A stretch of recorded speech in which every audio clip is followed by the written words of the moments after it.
Welcome to the Wing Life Podcast, where we talk about wing foiling and the lifestyles of those who enjoy this great sport. All right, Steve, thanks for joining us tonight, man. Stoked to talk to you. Yeah, likewise. Thanks for having me. Yeah, we're super stoked to have you, man. How's your day been so far? It's been good. Started with a little foiling in the morning, and then now here talking to you guys. So really stoked to talk some foiling, talk some winging, and just have a good time. Epic. Nice. We got a lot to talk about. Guess we can start off with how was Jaws a couple days ago? Yeah, it was unreal. Probably one of the biggest falls that's hit this year. It was just absolutely massive. Guys were sending it huge. There was paddle surfers in the morning, and then in the afternoon turned into more of a tow session. There were guys kiting. There were guys, a couple guys trying to wing it, windsurfers. So it was kind of everyone had their chance at Jaws a couple days ago. It was insane. That must have been quite a zoo to have everybody out there all at the same time. How does the lineup work between all those different sports? It's kind of coordinated chaos, I guess is the best way to put it. Everyone just kind of finds their rhythm and finds their way, and then just kind of works in between them. Usually, when there's paddlers out, there's not very many towers, kind of just general etiquette, right? Let the paddlers go. And then once it starts to blow out, then tow, and then let the kiters come in. And everyone kind of finds their niche, finds their spot. There's massive 50-foot waves rolling through, and then kind of in between sets, there's some smaller ones. So there's something for everyone to find space and pick it off, but it definitely does get tight out there, and it just kind of the lineup regulates itself, man. It's Jaws. That's the big kids playground. Did you ride? Not when it was huge. We went out thinking about it, and then kind of when we got there, just looking at it, it was a lot. So kind of you got to know when to pick your days and when it's right and wrong, and it was just a little too much for me that day. But you got to hang out in the channel kind of thing and watch, or? I got front row seats to the best show on the face of the earth. Wow. So yeah, it was pretty awesome to be out there and witness it.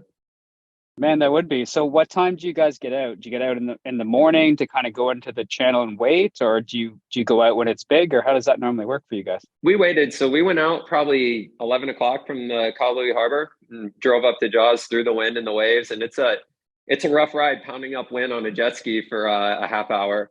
But yeah, then once you get there, it's all totally worth it. We left at 11, got back kind of when the sun was going down. So solid like 6-7 hours out there.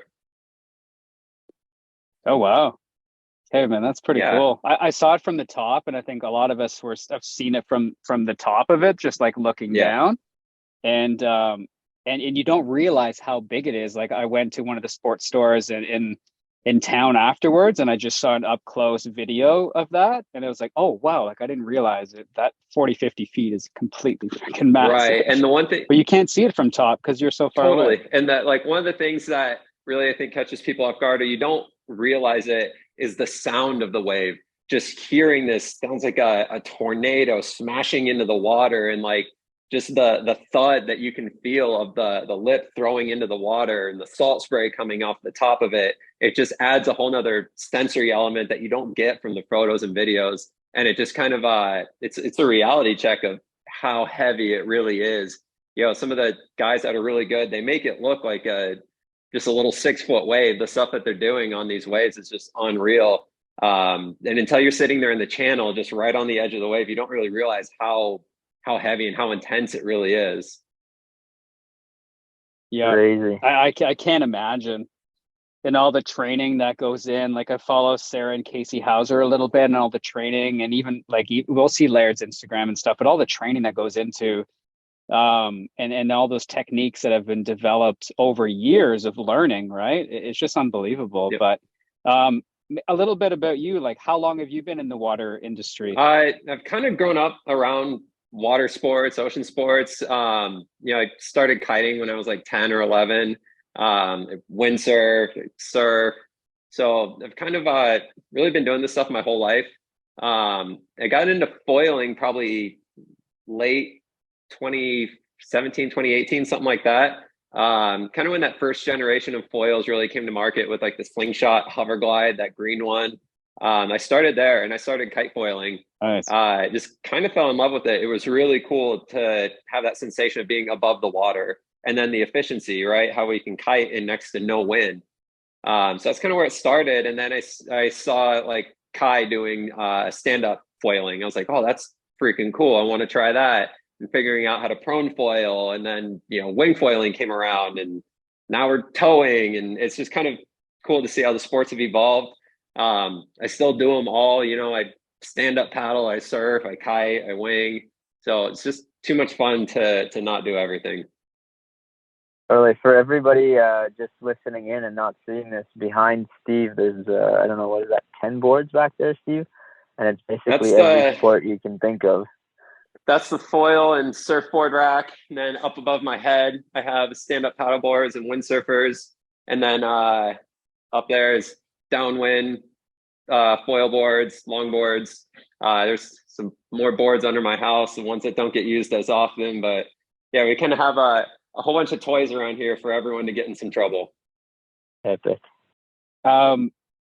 When did you start working with Benoit on? Yeah, so I started working with the guys from On in like early 2020, I want to say. Kind of right when winging was starting to take off and really gain some traction. The On guys were down at the beach in Maui here, and just right place at the right time. They had some prototypes on the beach and asked if I wanted to test them out. And so at that point, I was like just so frothing on the sport. I wanted to ride everything I could. So I was trying gear from every designer and buddies I knew that had different gear. And I just wanted to ride everything. So I started riding their first generation prototypes and just kind of gave some feedback. And it was really cool to like have them be really receptive to just like this random guy on the beach that they had to try gear. And then Ben got my contact info, and we just kind of go back and forth and texting and emails and Facebook, whatever, through the first generation stuff, and just seeing, what's working well, what could be done better, and really just how can we take this sport that's really in its infancy and put some good design into the product, and how do we make this like really be a great wing? Because really you got to start somewhere, and just how do we build and improve from that? Man, that's pretty cool. So you're just like on the beach and ran into the guys pretty much. That was really it. Just is right place at the right time. It's pretty cool. I can totally see that with Ben. Like he was kind of riding around in different spots in Quebec as well, and he'd show up in his old beater van with a bunch of prototypes, and you're like, hey, you want to try this out? Sure. It's super cool. And like, that's my style. I like that. Just guys trying to make it happen. Right. It's a tough industry. And there's some really big brands that hold a lot of the market share. So it's tough to get in there and tough to make a name for yourself. And I was just like stoked on Ben's energy and his design process and like what he wanted to do with the wings. It wasn't just about trying to make a wing and then sell as many units as he can, right? Like obviously that's great, but he really wanted to make a good product and really like push boundaries, try new materials, try new designs. And like he wasn't afraid to kind of take risks in a sense, or like, let's just see what happens. And I really like that. I thought that was really cool. A lot of trial and error, and some stuff worked really great. Other things were like, yeah, let's not do that again, but it was worth an attempt. Totally. No, fair enough. Do you find a lot of companies there because there's a lot of people on Maui doing this? Is there any kind of intercompany collaboration? Or do the riders kind of talk to each other, or is it kind of more siloed and kind of independent? A little bit of both. I mean, this is Maui, right? It's a small island. Everyone knows everyone. Everyone's in everyone's business. You go down to the beach and there's a half dozen wings with no graphics on it. It's pretty easy to figure out who's riding what and what prototypes or what companies.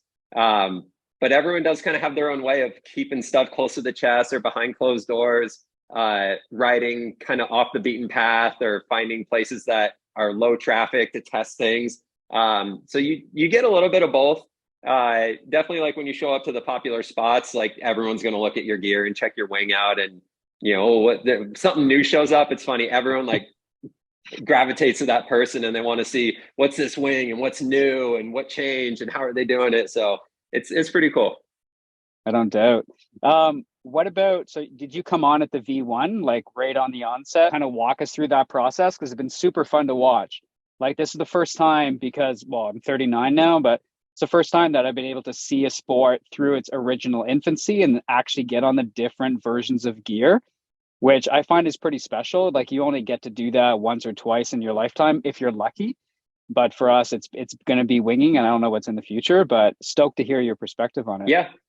So yeah, I did the Noah V1. There was like a red one and a white one. There were a couple different prototypes that Ben had. And that was exactly it, right? That was the jumping off point. That was, let's make a wing and see how it goes. And that was really cool. Like it worked and it had some good things about it, but it, like most wings in the first generation, they needed some refinement and some tweaking. And it was cool to try other wings and see, okay. And, I didn't really understand what each piece of the puzzle did, but I would just tell Ben like, hey, I really liked this about this design. I like that about that design. And here's an idea that I'd like to have for a wing. I want this low end and this type of handle configuration and the stability, like this arrangement felt really stable. This one was a little squirrely. And he would just take the feedback and build a new wing and ship it over. And we went through a couple generations of prototypes, and like each time it was massive, the steps that we would take. We go from a wing that was good and something that like was unreal and next level. And then the riding level could follow it. And like the gear was pushing the riding and the riding was pushing the gear. So you got this really cool kind of circular feedback loop in a sense. Like the gear would get better, then the riding would push it, and then the gear would get better again, the riding would push it even further. And then that's kind of led to the current generation and soon to be the V3 Noahs, where they have, a lot of power, really good for freestyle, really good for wave riding. You have stability, you have, diverse riding conditions. And it's been cool to kind of see the sport really develop and grow. Mm-hmm. Yeah, I can't imagine. That must have been, and still continues to be, such a blast working on that, because you can just look at the little refinements, take it back, and then ride something new. I think that's unreal. Yeah, and it's cool to see like the steps are maybe becoming less dramatic in the improvement of the gear, but it's really the details and the fine tuning that are kind of coming together now with just how the handles feel. The oval handles versus round handles, and soft versus hard, versus a modular system where you could have soft handles and hard handles. And it's really, everything's hitting a point of like refinement. The basic performance is there. It's just how do we make it really comfortable, less fatiguing on the body, and just all around more fun to ride.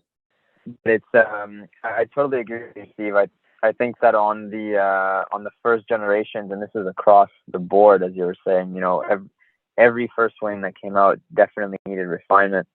And it was amazing to see how much progress was made by the time we got to V2 and then now V3s. And it's like, whoa, the steps are just insane.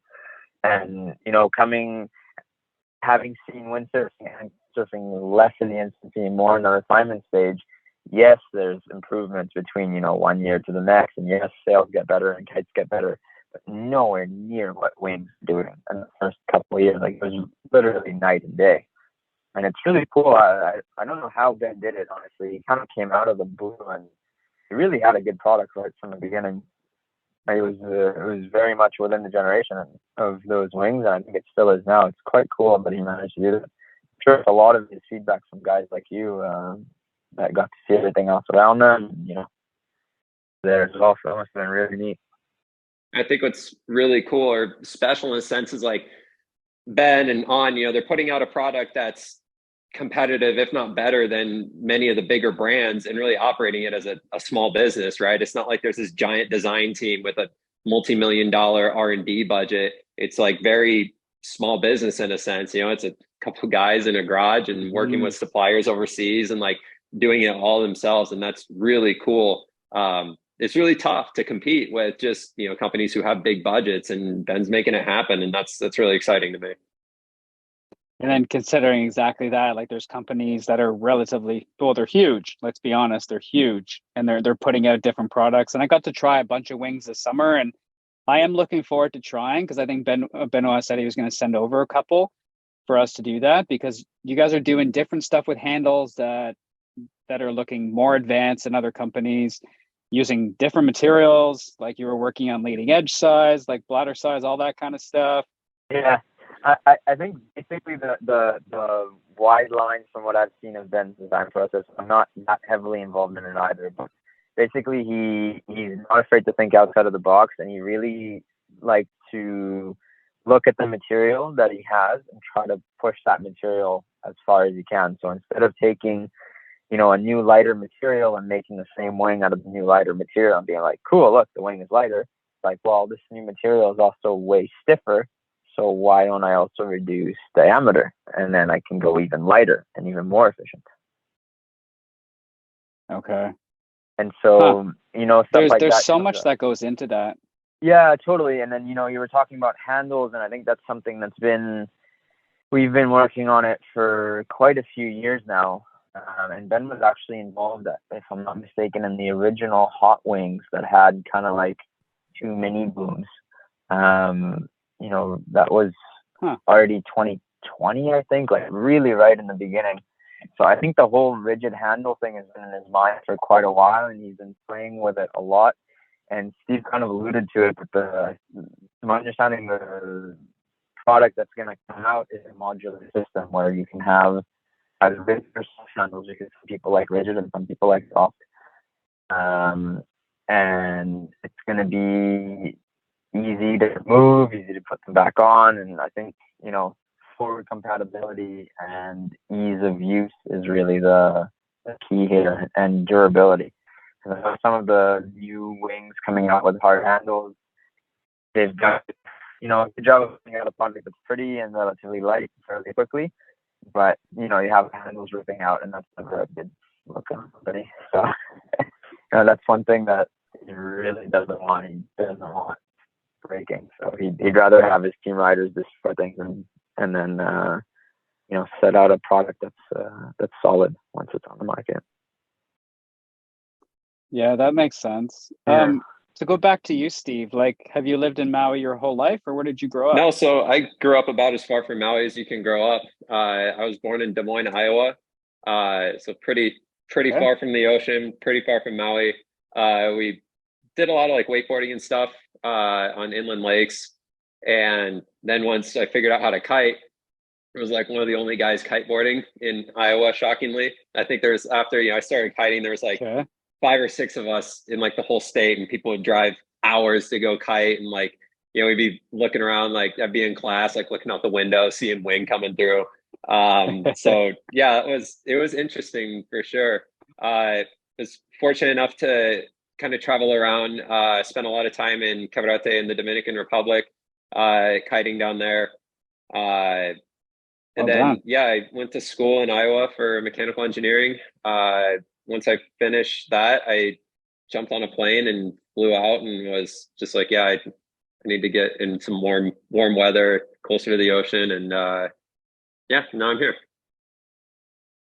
Hey, that's awesome. So you do mechanical engineering on the island, and then yep. You're riding so I did some, whenever you can? Yeah, I kind of been doing various degrees of engineering, a whole lot of different stuff. And then now I'm kind of surfing a lot. So I was just wondering if you gotten to work with any other companies and use your mechanical engineering background in the sports industry. Yeah, a little bit. In 2020, kind of like right after the island shut down from the pandemic, I started building boards. So that was a big thing, using my engineering knowledge to like figure out how to build a board. Like I understood the concept of putting resin on fiberglass around foam, but like really how to engineer a product and like make a lightweight composite. And I had to learn how to vacuum bag and like how to do resin infusion and how to build boards. So that was pretty cool. And kind of using that technology, I've worked with other board builders in Maui and other companies based around here, and kind of just shared what I've learned and figured out, and kind of how things work together in a sense. And so I kind of drop knowledge when asked and where needed, I guess. Hey, that's cool. Nice. Yeah, it would definitely come in handy, and that's pretty neat. Just kind of understanding like how things should go together and why they go together a certain way, and just kind of why things do what they do, different materials, different assembly methods, different manufacturing components, and kind of stuff like that. Just try to help companies out, help people out that can use a little problem solving, I guess. Okay. No, Really. fair enough. Yeah, I think it's an interesting thing in water sports, and I think even if you look at like skateboarding and snowboarding and stuff like that as well, like all these sports, there's such a big design aspect that comes that's an art. It's almost like a kind of a black magic thing, and then at the other end of it, there's really are kind of simple mechanical concepts that you can optimize if you know how to do it. And so it's a really beautiful mix of science and art. I think all this sport development, and it sounds like you brought a little bit of the science into it for some companies that could use that. Yeah, for sure. And like, a lot of where this started was just guys trying to figure it out, like even to the OG strapped guys, Laird and Dave, Kawama, and like just all these guys that they didn't know. So it was like, well, let's go try it and figure it out. And like that's really inspiring for me. I kind of like that mentality and that idea of like we don't know what's gonna happen, but we're gonna try it. And for better or for worse, we'll learn from it and just try to develop a foundational knowledge and build from there. Yeah, totally. If you don't try, you definitely won't know. That's for sure. You hear them talking about those early foils that were like solid aluminum and weighed, I don't know, like 20 pounds or something like that. Yeah. I don't even know how they didn't drown using those things, when you fall off the foil. Like, that's crazy. Right. And they're hooked in with snowboard boots and like bindings. Like you're not coming out of the board even if you want to. And then they're going out and foiling 30-foot jaws. Like that's I think it's so cool. And like just such the spirit of these water sports of just wanting to send it and go bigger and faster. And like that's really cool. And that's what drives them forward. Like, were you around for some of that? Did you see any of those first renditions? No, No, not no. in person. There's a few wall hangers floating around in the right places if you know where to look, but I wasn't like there firsthand of it. I grew up seeing them like on movies. Like I think the first windsurf movie I can remember was the Quicksilver with like the animation of the guy going through the Stone Age and gets the board and then the windsurfer and everything. And like I thought that was the coolest thing ever. And I was just like addicted to these windsurf movies. And then kiteboarding came along, and these kiteboard movies, my room was plastered floor to ceiling with cutouts from Kiteboarder magazine of like these guys just doing crazy stuff. And so it always like I knew I wanted to be around it. I just didn't know how to make that Yeah, happen from being 8,000 miles yeah. away. But as you just keep working at it and be patient, and eventually the opportunity strikes and you end up in the right place at the right time with some guys wanting to test wings on the beach. Epic. And then you're a pro rider. Yeah, I mean that's kind of how it works, I guess. You just keep riding and keep grinding, and eventually something works out, I guess. Totally. Hey man, I'm so stoked for you. Like, we don't get to hear very many stories like that firsthand. So thanks a lot for Yeah, sharing for sure. that. We appreciate it. So Yeah. I'm actually interested since we got, we kind of circled back to Jaws with the whole layered and the big foils and stuff. You were telling us that you're kind of working on toe foiling now and trying to push the boundaries of what's possible on a foil. I'm really curious what you guys have been working on. Like, what have you done to the foils, to the boards? Like, what's happening in that realm? Yeah, I can't get too much into some of the foil stuff. A lot of it is very, very closely guarded. But really just trying Fair enough. to figure out how to make a foil go really fast and be really stable, right? It's speed, stability is everything. Kind of like when you're a kid and you tried to skateboard down the really big hill and you get the speed wobbles.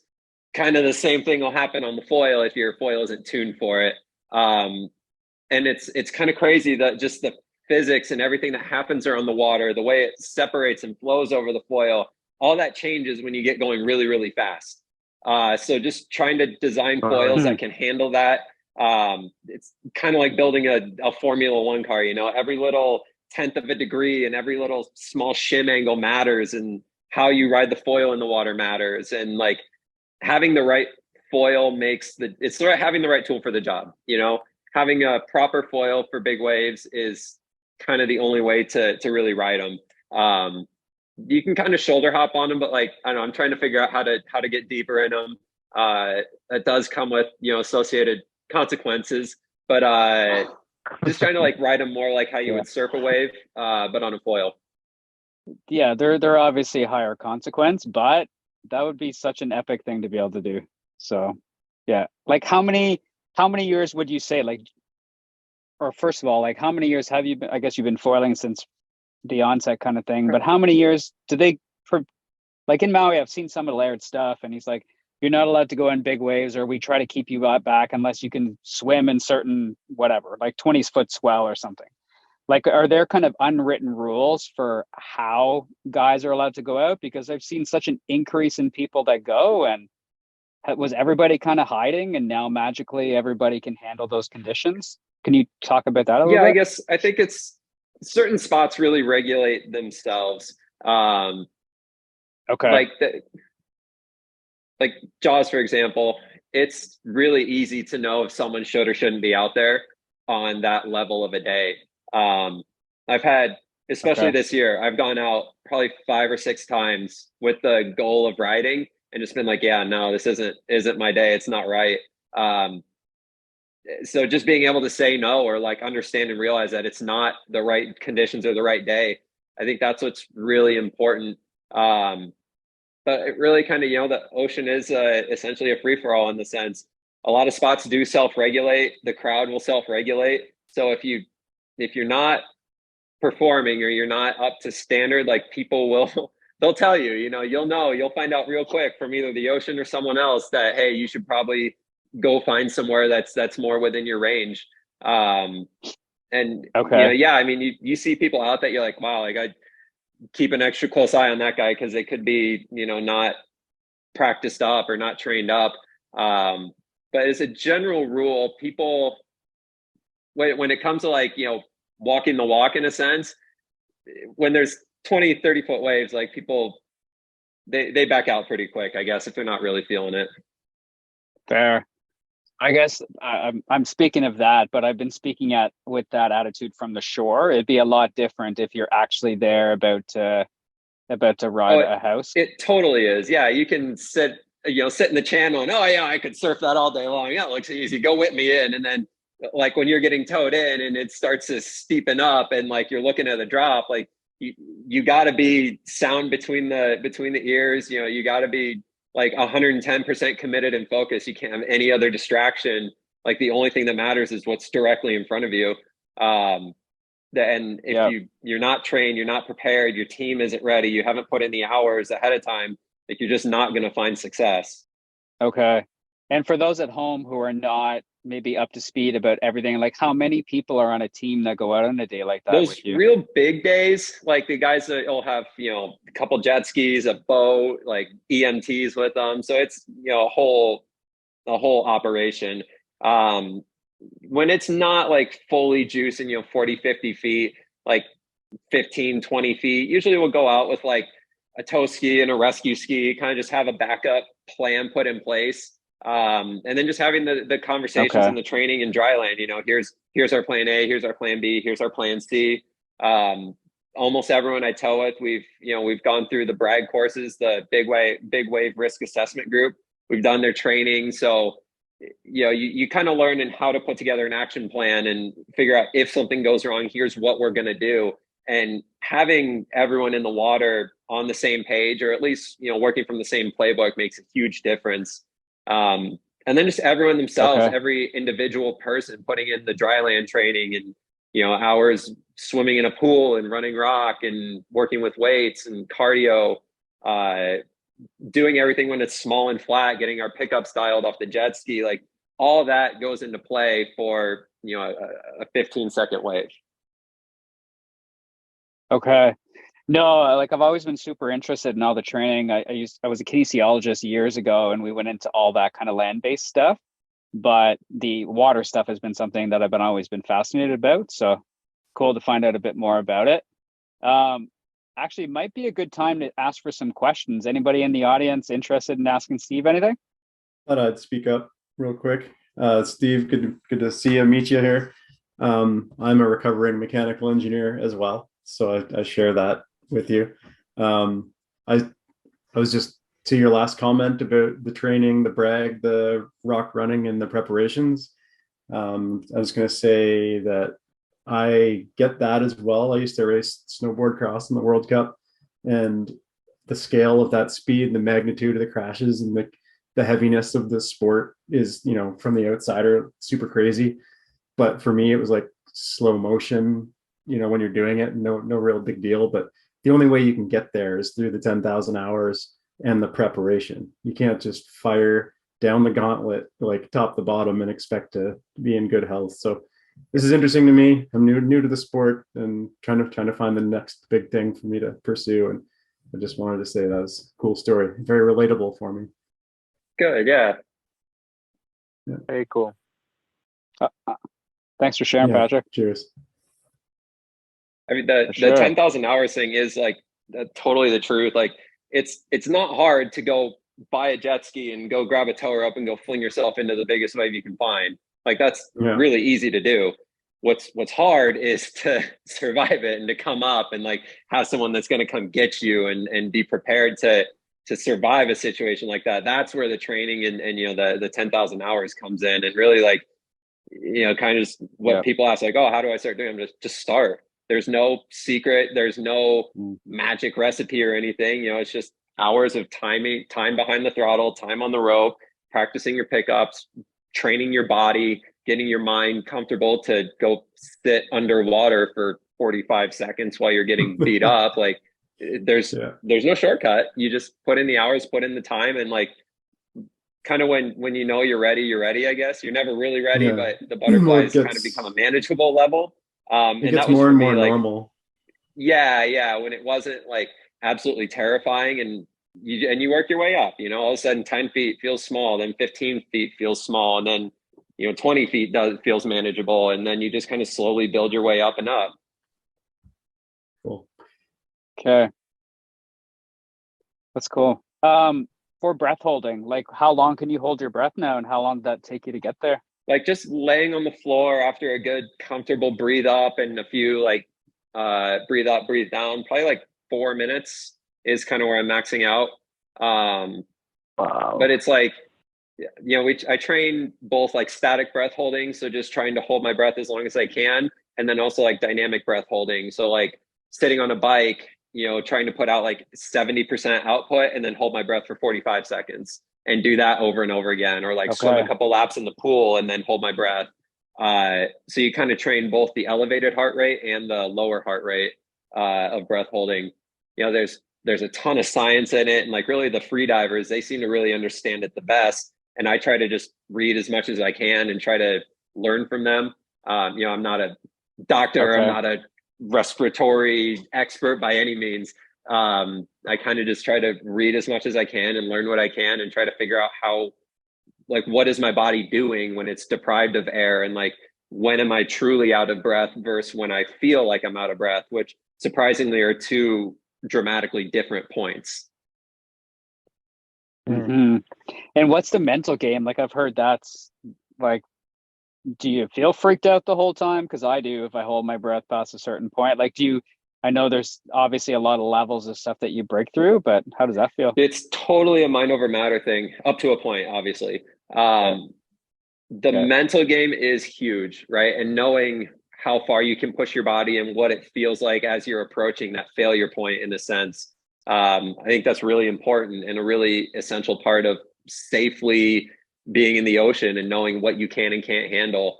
And really like practicing it and learning that in a controlled environment where you have spotters and you have people that are able and ready to help you out if you do go a little too far and like black out, for example. You're better to do that in a swimming pool with people that are there to help you than in the middle of the ocean where you have next to no help, or it's minutes before you can get to a better level of care. So just trying to push your body in controlled environments, so that way when you get to an uncontrolled environment, you know your thresholds, you know what it feels like as you're approaching them, and then you know how to like deal with it. Okay. No, it's a good point. And how many years of training did it take for you to get to that 4-minute kind of hold? Honestly, not that long. Probably within like less than a month of like actively practicing and doing it. Really? I was surprised at how quickly you could get to that point when you kind of commit to it. And every person's different, right? Like their lung size and how their body uses the air. Everybody's different. So my 4 minutes could be someone else's 3.5 minutes and someone else's 5 minutes. but it was really Okay. kind of it was pretty quick to get to that point. Going beyond that, like, definitely seems to take a lot more time though. I'm like 5 minutes has kind of been my goal. I'm not there yet, but it's getting better. You got a good foundation. That Okay. helps. Yeah. Yeah, that's a huge foundation. Nice. And I'm super curious about what your first flight was on foil. What did that feel like? Did you anticipate what it would feel like? Like, kind of walk us through that. Would be Felt cool. like riding a bucking bronco and a skateboard on a ladder. So the very first foil I had was the Slingshot Hoverglide. I think it was maybe like a 700, 800 square centimeter foil. It was the green one, really heavy in aluminum.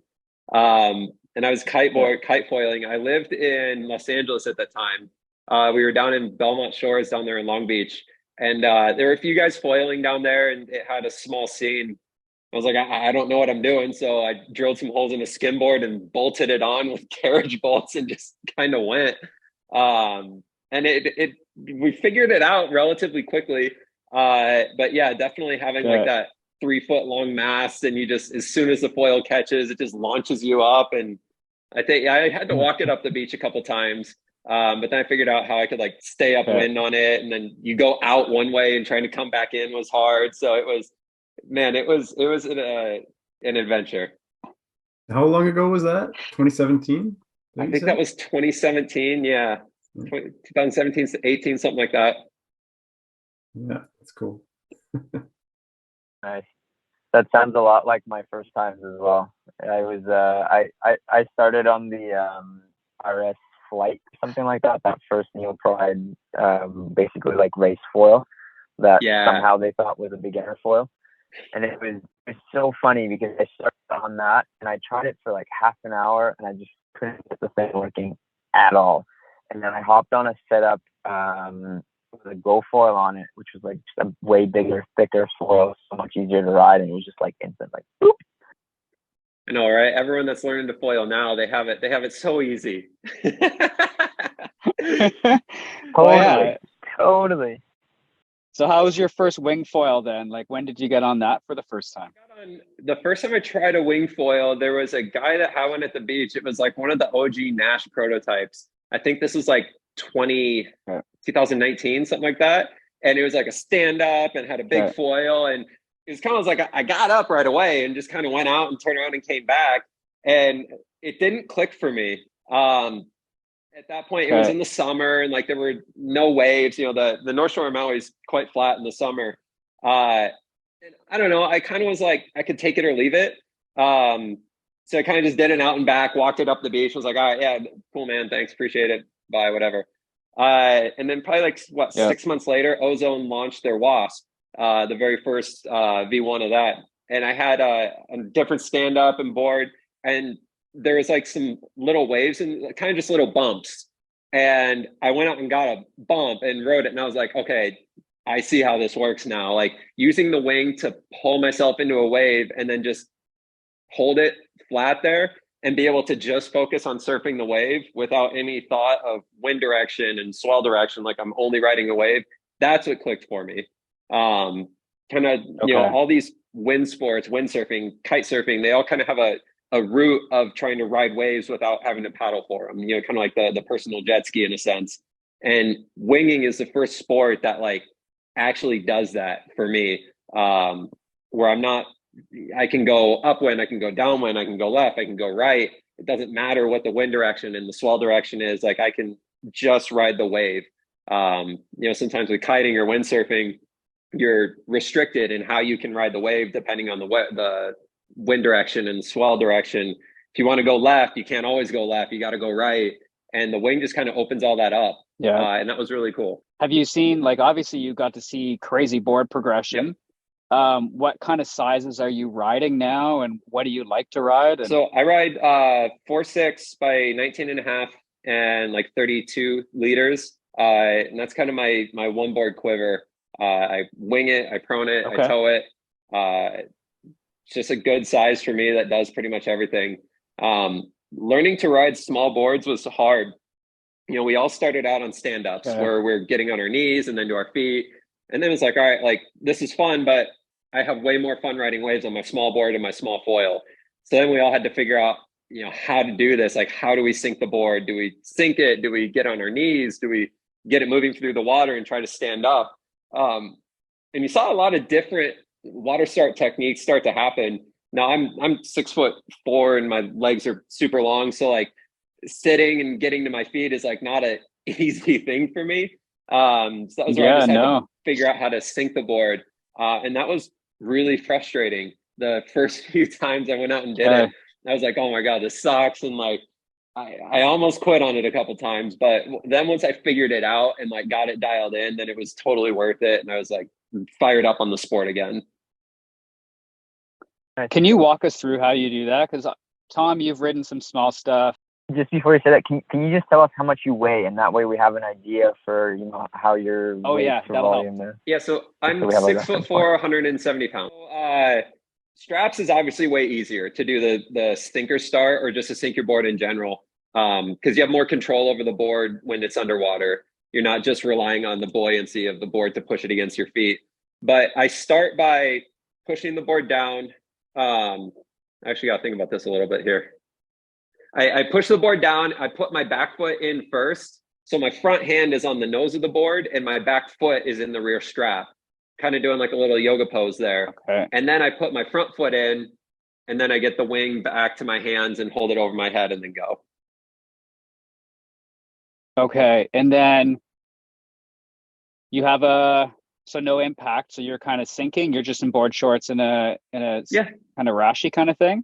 So I guess you're lying back on your back kind of thing a little bit. And then, so you have to have enough wind to fly your wing decently well to get you going. I guess you can't do that in like 15 or less. I guess this is what, 15 so plus, it's 18 easier plus? with stronger wind, right? Because you're like, I'm sitting on top of the board. Okay. So like the foil and the board, and then my body's here and everything is kind of stacked on top of each other.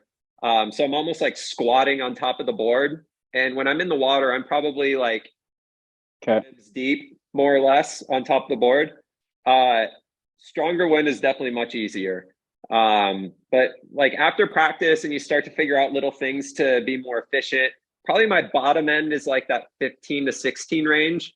But that's a lot of work and it's hard, right? Like once you get up, you want to kind of just cruise around and take a break and let your arms relax before you go down again. Like 20 is kind of bread and butter. Like if you have 20 knots, like all day long, it's no big deal. Okay. When it gets under that though, that's when it can be a little more fatiguing, I guess. Like I just get tired quicker because you're pumping harder and harder and just takes more effort to get up. Okay. So you'll still sorry, I was going to say you'll still try at 12, 11, 12, 13. You just don't I would switch my board honestly at that point. I'd just go ride a bigger board. Okay. That's what I was wondering. Okay. Or just go kite. And have you picked a sweet spot? Have you picked a sweet spot for how, like, the weight to size ratio for a sinker board? Because like you're finding the 32 for yourself at your weight is ideal. What happens if it was a 45 or a 50? Would you find that it would throw you off more? It wouldn't sink as well? Correct. So just kind of give you an idea, 1 liter will displace 1 kilogram of volume, right? So if I'm like 80 kilos, I think, an 80 kilo board, I'm essentially like neutrally buoyant over that board. So having something that you're pretty dramatically heavier than will help you get it down. I've done that sinker start up to about 50 liters. There is a point though where like it's like a bell curve in a sense, where like too low volume is going to be too hard to get up, and then you kind of have your sweet spot. And then if you're too much volume, it's also like really corky and wants to throw you off and doesn't want to sink properly. So there is an optimal volume for sure. I don't know if there's like a specific formula or like a percentage of your weight. I've talked to guys that are my size that they're like, oh, I can't do 35 liters, but like I can do it. And then guys are like, oh, I like, 28 is perfect, or I think that's not quite enough. So everyone has their own ways and their own kind of nuances about what they like and don't like. Really, I think the best bet is like try to make friends that have different size boards and see if they'll let you borrow them. What can you account for, Tom? Because how how big's your little one now? Is it 30 something as well? Yeah, so I'm a little bit lighter than you are, but not much. And my small board is 38 liters. And I think that for me, because I'm in the Caribbean, so our trade winds are quite a bit weaker than what you get in Maui. So we'll get, that 12 to 15 knots fairly often. And I find myself a little bit limited with that board.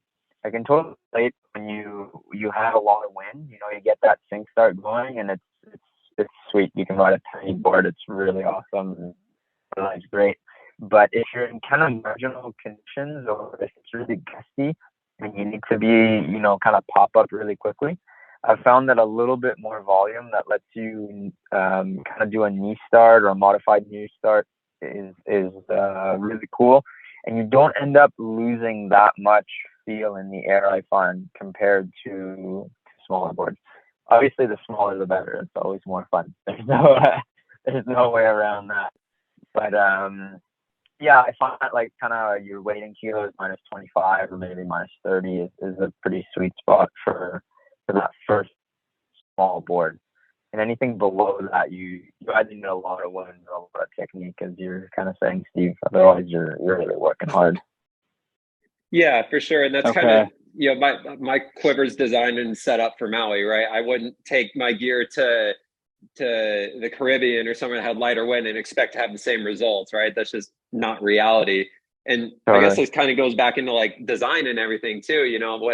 What I think is awesome here in Maui might not be awesome in Toronto, or might not be good in Spain or in the Caribbean. So like, yeah, I think the conditions we have here are really good for testing stuff because it's just so consistent and so good. But then you also kind of have to keep that in the back of your mind that like, is this good for everyone, or is it only good for this small, niche group or one location?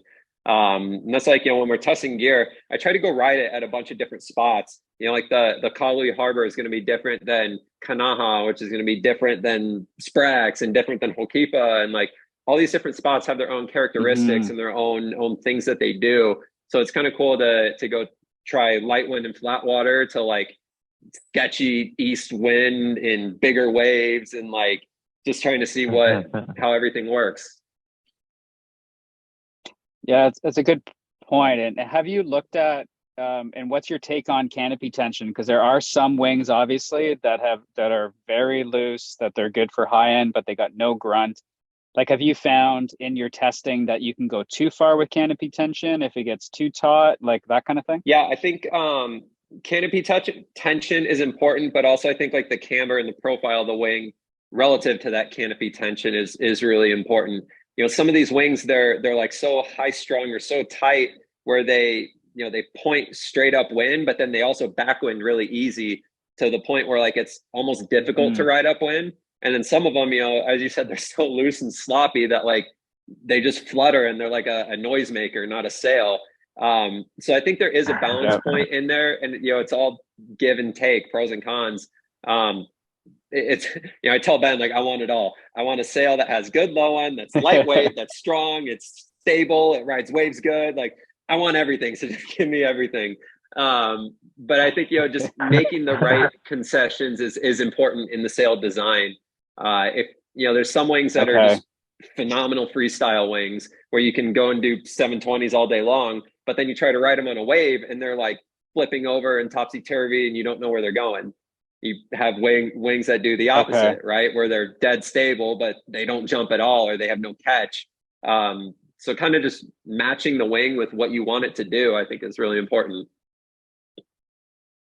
Yeah, because I teach wing foiling a little bit on Vancouver Island. Like, I do that part-time, and one of my buddies got like a V1 from Nash, and he was so excited. He comes down to the beach. I'm going to get going in 8 knots, and it's like, how did it go? And he's like, it's not the right wing for 8 knots, but it's fun for other conditions. And then like same thing with the Ocean Rodeos, came out with stuff, and I ride with the KT a little bit, so that KT wing came out, and that's cool. And it's really fun though, seeing all the different kinds of styles of stuff. And are you finding now that it's breaking down more, obviously sports specific, like windsurfing, like you have different styles for racing, different styles for freestyle, all that kind of thing? Yeah, I think I'm seeing some stuff where companies are trying to focus. It kind of seems like 2 main disciplines, right? Like wave riding or freestyle. They're both similar with Okay. what they want, but they're also different. Like for wave riding, having a sail that just has really solid pull, it's consistent and stable. That's huge. Because if you're riding a wave and the wings flipping all around and kind of going crazy on you, like it takes a lot of the fun out of it. Then it seems like a lot Yep. of the freestyle emphasized wings are going more for backwind performance and like stability on inverts when you're going over the wing, or something that spins around Okay. easy and doesn't pull you down towards the water, but kind of goes more around. It seems like those are two of the main focuses that companies are going right now. But there's, Okay. man, kind of like you said, there's 100 different designs out there and 100 different wings, and there's really I don't think anyone has a right or wrong answer. I think they're all just different. And really, you just got to find a brand and a design that works for each rider. Yeah, that's a really good way of looking at it. I think there's and it's the same for any gear that you look at. Just try to find a brand, have a designer that's kind of doing what you want to do, and go with that, because that's usually what's going to give you the gear that you're going to be most stoked on. And ideally, if they're about your size, that's even better. But that's asking for a lot. So what are you thinking of these new materials? Like all these high modulus materials and stuff like that. Like, how have you? What do you think of it? I think it's cool, man. I think this might get me crucified, but I think one of the shortcomings of like the surf industry in general is being resistant to change, resistant to new materials, new constructions. Like, yes, there's tried and true. Yes, there's materials that are going to work every time. But without trying new things and taking risks in a sense, we're never going to push these sports and the designs and the progression to where it could be. So for me, it's really exciting because it's not my company, right? I don't have any skin in the game to take the risk on a material that may or may not work, right? So throwing that out there, I understand why the safe option is attractive, but from a engineering standpoint and like a design standpoint, I think it's really cool to see companies trying new things and taking those risks to see what materials are going to work well, or what's out there that maybe didn't work for windsurf sails but could be great for wing sails. So I get excited about it. I like that Ben is willing to try these things too and get prototypes made of, I guess, unproven materials, just to see, are they going to work, and is this going to work for the sport and the designs? Like, so I'm excited about it. I think once more people start doing that type of design and trying new fabrics, trying new materials, everyone's going to kind of follow. But it's the like, who's going to go first type thing.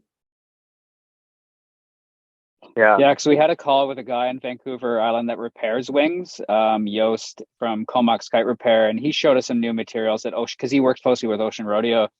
And some of those materials, they went from they're almost unterrible. Now, I'm sure a foil will still go through them, but we were kind of curious to see the performance of those things. And did you have to adjust like the shape of the wing to compensate for the fact that it's not as stretchy, all that kind of stuff? I'm stoked to see what's going to come of it, but yeah, I don't know the answer to that, like how the design changes relative to the materials. But it only makes sense, right? If you have a different modulus or different elongation under pressure, like your sail shape is going to change when it's loaded, and how your sail is twisting and acting with one material, it's going to be different with a different material. So just taking the same design and putting new material on it, I don't think it would maximize the performance of that material.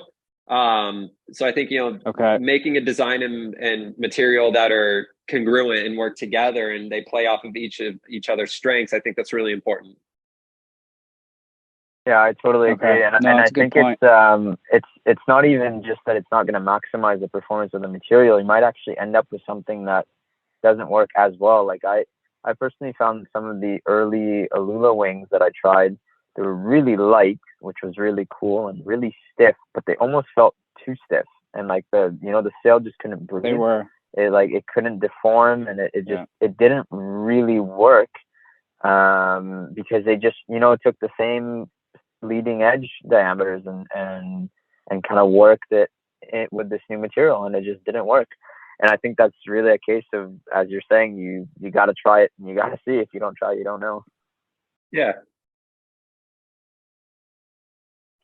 So what's your longest swim then when one of these new wings is blown up? Have you seen any of that? Has that happened to you? What do you mean? Well, have you taken out like a whatever a prototype wing, have it blow out kind of thing at Kanaha or somewhere else? And or do you normally have a ski when you're Oh, prototyping my stuff, or are you kind longest of just swim. going out on your own? Man. Yeah. No, usually like if we're just going and winging, usually no ski. You got to swim in with Okay. your arms and your legs. I think the swim from way outside Okay. is like a mile and some change, maybe a mile or so. And Okay. yeah, I've definitely swam in more than I'd like to. Usually it's more from Okay. like falling in waves and then having the wave trash the sail. That's been like why I've swam more than anything else, or the foil catches it and pops your leading edge, or just foils and wings are not inherently good combinations. The foil usually wins. No. Not when you're So getting yeah, washed, anyways. yeah, exactly. When you're getting tumbled and washed and leashes are pulling everywhere, it's kind of like just a say your prayers and hope that your foil stays out of your wing is really all you can do.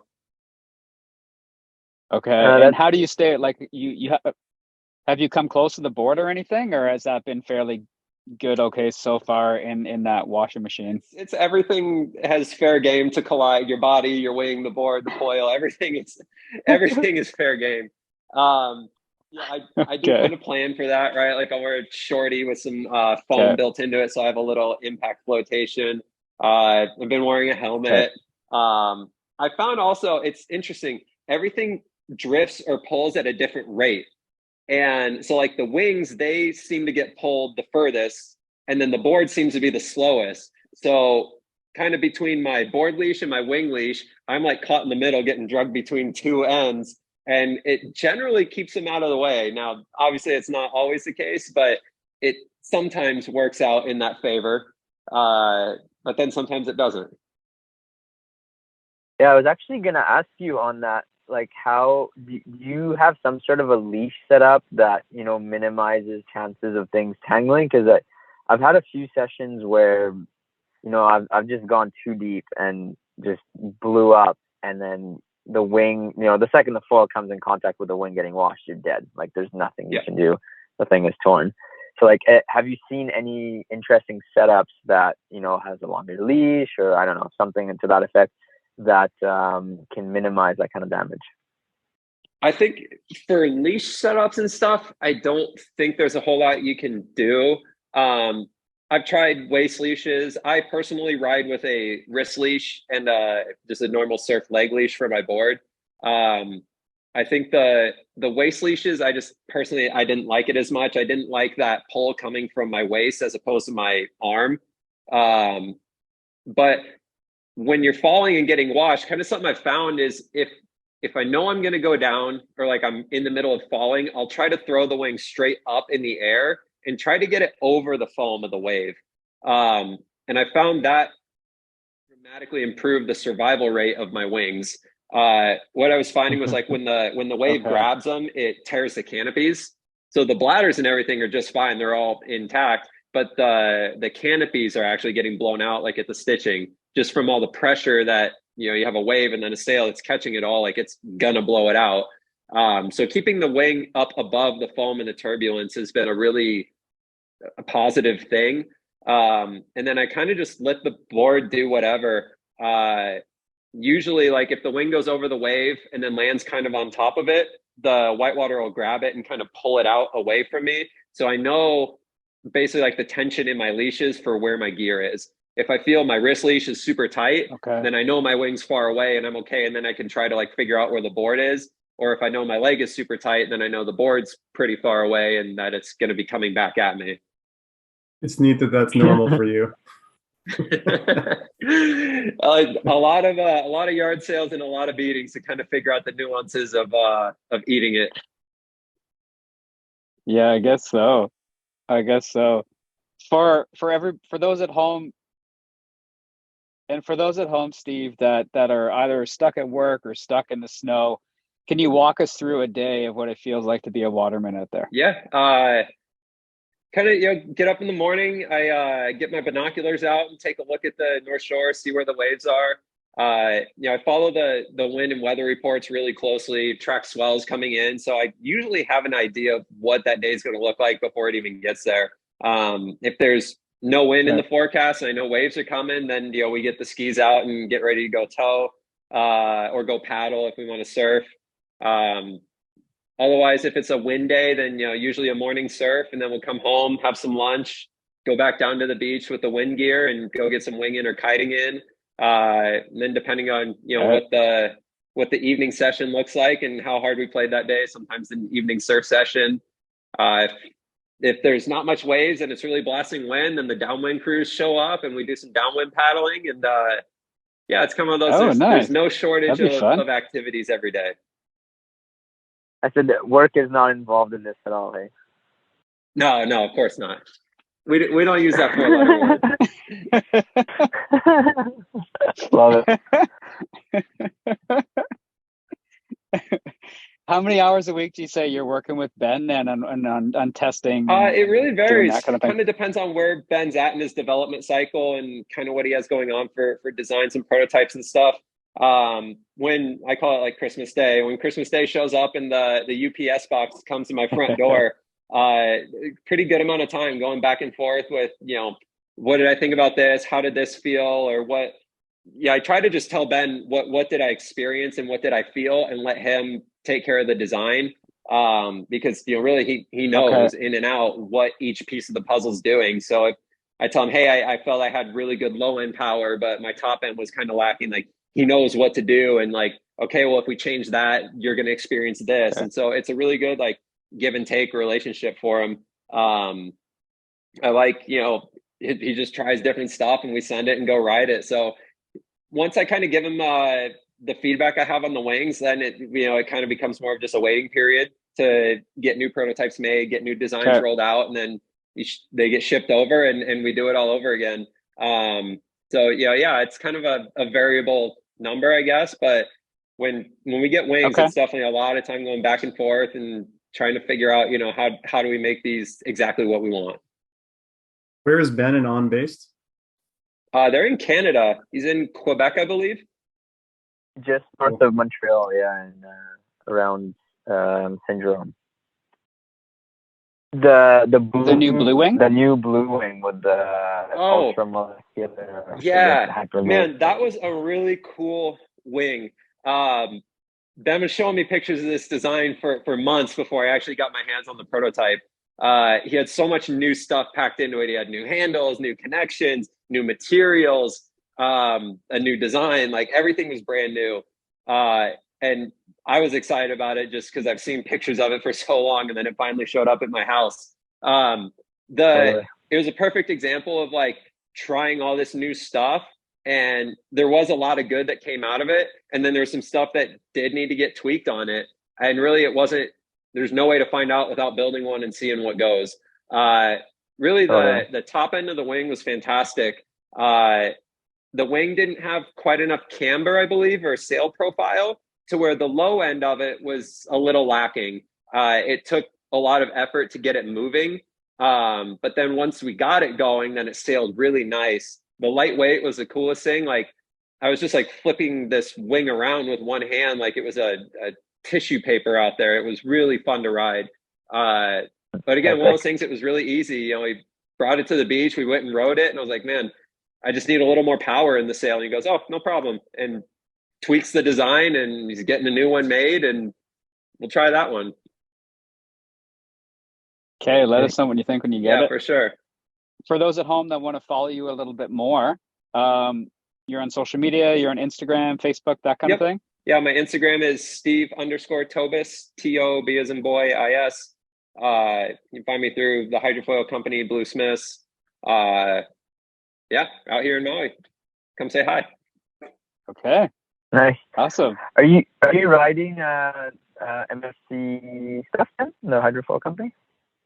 Yep. So I'm riding stuff from the hydrofoil company. I believe they've split off from MFC, so kind of just doing their own thing now. But yeah, there's some new foils coming out from the hydrofoil company that are really, really good. Kind of going through the final stages of R&D on them right now. I'm really excited about that whole product line, but I think that's a whole nother conversation in itself. Ooh, yes. We should definitely have you back for that. I'm very keen to hear about that. Absolutely. Can you give us a little spoiler? Or you're not allowed yet? Yeah, they rip. Epic. I love it. Do you know when they're releasing? Maybe we can have a chat around then, and at that point you can kind of tell us a little bit Yeah, more I about don't know about that. I don't know like the release date or anything on them. I know it's coming, but yeah, I don't know when. But as soon as I get more information, yeah, I'll give you guys a shout and we can set something up. Sure. No, that'd be awesome. Well, hey man, it was great to meet you. Yeah, likewise. Talk to you. Thanks for joining and kind of spreading that love and spreading that joy for everybody. So I really appreciate it. And looking forward to meeting you in Maui when we all get back out there, Yes. and that'd be sweet. Awesome, guys. Well, yeah, thanks for having me. I really appreciate it. And yeah, hopefully you guys make it over to Maui. Come hit me up and we'll go sail. Definitely. Absolutely. All right, everybody. All right, guys. Thanks for joining us. Aloha. Thanks for joining Tom and I on this episode.